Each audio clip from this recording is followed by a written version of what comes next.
Hi everybody, Ben Doverston here from Doverston Health. Since the telehealth platform has rolled out here in the clinic and we've been treating patients, the feedback has been excellent. Some patients that haven't signed up for telehealth consultations, I guess their primary concern or question is, what does an online consult actually look like? You know, I come into the clinic to see my dietitian, to see my EP, to see my physio, and we go through things in that clinic session that I don't feel like we can go through via a telehealth consult. And this is a fair question. It's been posed probably 10 plus times this week. For dietetics, diabetes education, a lot of those consultations, patients know straight away we can do that online because it's a discussion that we have in the clinic, okay? For exercise physiology and physiotherapy, I guess this video is more so aimed at those forms of treatment, trying to educate patients on what we can still do and the benefit to the treatment we can provide over telehealth versus an in-house, hands-on manual therapy session that you may or may not have already had.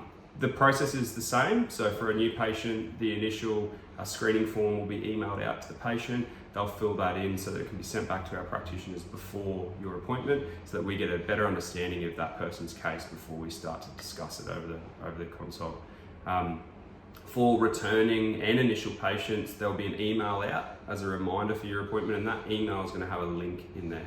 That link is going to take you straight to your telehealth consult room at the time of the appointment. So if you got that email on a Tuesday and your appointment's on a Thursday, that link will become active about 10 to 15 minutes before the consultation so that you can test it out, make sure that your computer or your iPad is working, and our practitioners will click onto that link as well at that appointment time and match up in the consultation, okay? The treatment phase is somewhat different, okay? So for a physiotherapy session, for example, patients are going, oh, well, you can't do hands-on treatment, so what's the point of a telehealth consult? What we do know about hands-on treatment, and we have known this for 2-3 years now, it's a short-term relief, okay? Manual therapy and hands-on treatment is a symptomatic treatment.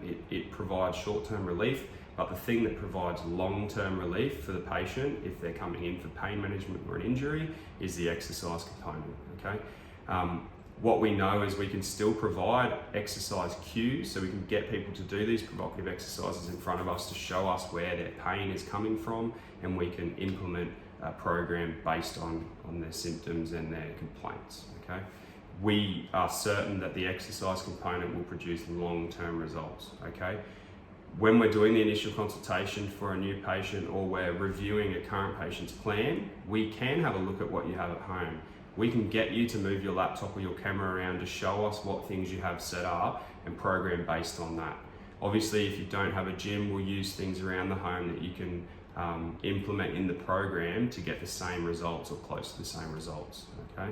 So long story short, telehealth consultations are just as effective as the in-clinic consultations.